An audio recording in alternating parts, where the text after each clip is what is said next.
They laughed at his rifle. They called it cheap, weak, and mail-order junk. But on a fog-soaked ridge in the Pacific, when Japanese snipers turned the jungle into a graveyard, only one man stood between his platoon and certain death. And with that very same mocked rifle, he did the impossible. Tracked down and eliminated 10 elite Japanese snipers in just 2 days, rewriting what courage, precision, and grit truly meant on the battlefield. However, there is a real Soviet sniper, Semyon Danilovich Nomokonov, whose story is very close in spirit. A World War II-inspired story based on the real sniper, Semyon Danilovich Nomokonov. Semyon Danilovich Nomokonov was born in 1900, deep in the Siberian taiga, among the Evenk people. His family lived in one of the most remote corners of the Soviet Union, pine forests, frozen rivers, and wildlife drifting through the undergrowth. From the age of 7, Semyon learned to use a rifle, not a military gun, but his father's humble hunting rifle, to hunt sable and elk, to feed the family. In the long Siberian nights, he silenced his breath, listened to the wind, and waited. He carried his father's rifle as though it were an extension of himself. It was far from the finely tuned, scope-equipped sniper rifles of the army, more crude, but reliable. As a boy, he understood patience, pace, and the quiet power of taking only necessary shots. When war came to Europe in 1941, Semyon was already 41 years old. Many young men enlisted, but he put his woodworking and hunting skills to use making crutches in a hospital. He did not ask to be a frontline soldier, but fate had other plans. Without thinking, he grabbed the man's rifle, the wounded soldier's own weapon, and fired. He killed the enemy. His calmness, his steady hand, and his marksmanship did not go unnoticed. The commander realized what they had: a natural observer, born tracker, a hunter who turned soldier. He was transferred to a sniper platoon. But Semyon refused scopes. Believed in his old method, iron sights, instinct, and quiet focus. His rifle was simple, but he carried it with the precision of a man who knew the breadth of the forest. In letters home, he didn't write about his kills. He kept his tally in a more personal way, on his pipe. After each enemy shot fell, he burned a mark into the bowl. It was his own logbook, a silent chronicle of each life taken, each victory, each burden. For years, he stalked the forests and trenches of the Eastern Front. He fought in the Valdai Heights, the Karelian Isthmus, Ukraine, Lithuania, East Prussia. Time and again he rose in his platoon, not for his age, but for his accuracy. His reputation grew. The soldiers called him the Taiga Shaman. They whispered that his Evenk spirit gave him uncanny vision, that he wore bits of rope and skin talismans to steady his mind, to keep him grounded like a shaman of old. He was wounded 8 times during the war, and twice he was hit by shell blast. But each time, he returned. Each time, he cleaned his rifle, packed his pipe, and went again into the smoke. By 1945, the war in Europe was nearing its end, but another front was opening. As part of Operation August Storm, the Soviet Red Army moved into Manchuria in August, declaring war on Japan. The Transvocal Front, to which Semyon's unit was assigned, punched through the Greater Khingan Range, part of the massive Soviet invasion of Japanese-held territory, WW2, DB. They were met with fierce resistance. Japanese units entrenched, disciplined, camouflaged, fought back. In this rugged, wild land, snipers prowled the ridges and hills. For Semyon, it was familiar terrain, thick forest, unpredictable ground, moments of stillness broken only by danger. Men in his division whispered about his rifle. Some called it outdated, primitive, almost mail-order rustic, KO, because it lacked modern modifications, telescopic sights, or military polish.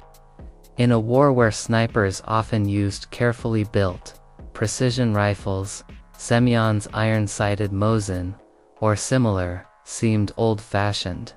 His comrades doubted. Why would this aged woodsman carry on like a sniper, when they had talented, younger sharpshooters and better equipment? But Semyon never argued. He just kept his rifle ready, his pipe calm in his hand, and stared into the forest, waiting. On the morning of the 9th of August 1945, Semyon quietly slipped into a vantage point on a ridge overlooking a dense karst outcrop. The Japanese defenders used trees, rocky ledges, and caves for hidden firing positions.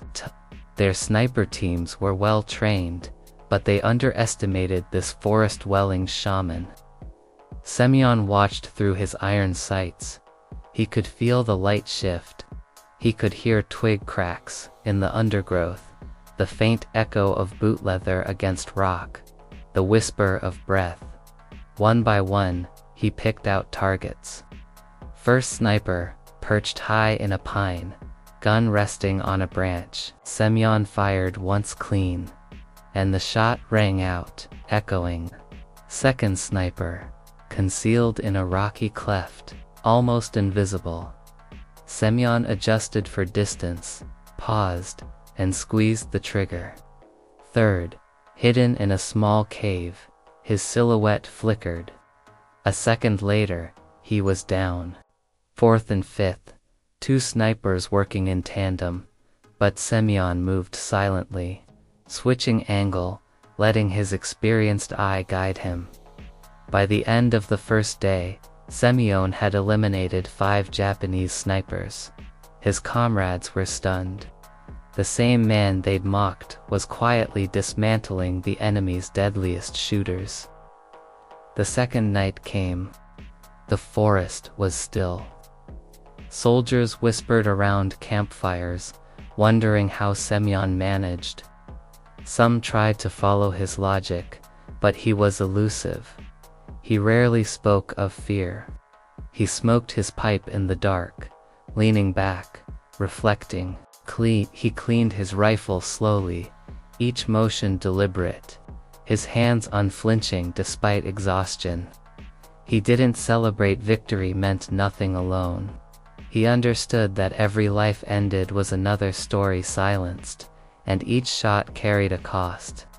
At dawn on the 10th of August, Semyon climbed out again. The Japanese sniper teams, now rattled, were repositioning. He knew they'd send replacements, reinforcements. He also knew their typical patterns, how they moved, how they concealed, how they adapted to threats. He took a higher, more precarious position, a crag of rock above a valley. From there, he could see movement.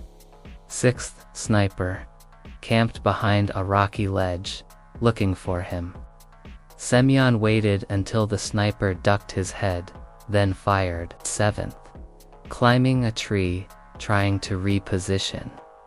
Another shot rang out, and the sniper froze.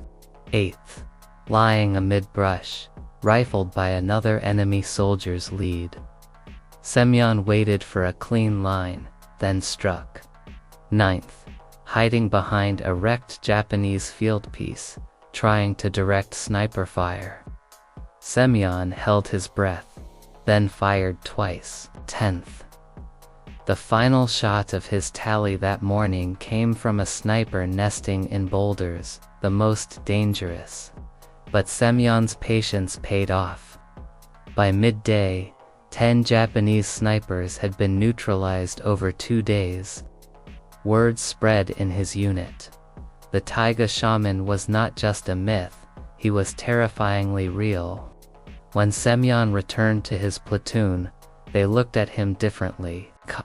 The men who once sneered at his rifle now nodded in respect. Officers asked him how he did it. He answered quietly, just listening, watching, waiting.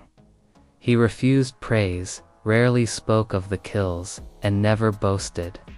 Some tried to count his tally by his pipe bowl, but he'd run out of space. He quietly handed over an official logbook to his commander. In official records, he was credited with 367 confirmed kills over the war. The majority German, but 7 Japanese during the Transboikal Manchurian campaign. While not exactly 10 in 2 days, these real figures were widely documented. After the war, Semyon returned to his village, to the taiga, to his family. He did not search for fame. He did not ask for medals. He stayed humble, continuing his work as a carpenter, hunting the forests, raising children. His reputation lived on. Even years later, veterans called him Taiga Shaman, the hunter who saw ghosts, who carried his rifle like a trusted old friend, marked his kills on his pipe, and walked through war as though through a forest. Decades later, his children and grandchildren would remember his quiet strength, a man who had come from nowhere, mocked by many, but proven that discipline, respect for his weapon, and a hunter's soul could make him one of the most effective snipers of his generation. This story is historically inspired by the real sniper, Semyon Danilovich. The 10 snipers in 2 days part is fictionalized. Real records document around 7 Japanese kills in the Transboikal front. The rifle being mocked as mail order is a dramatization, while his rifle was simple and without telescopic sight. There is no documented evidence he literally bought it by mail. But the core, that he used a humble rifle based on his hunting experience, is true. His tally recorded on his pipe is well documented in biographical sources.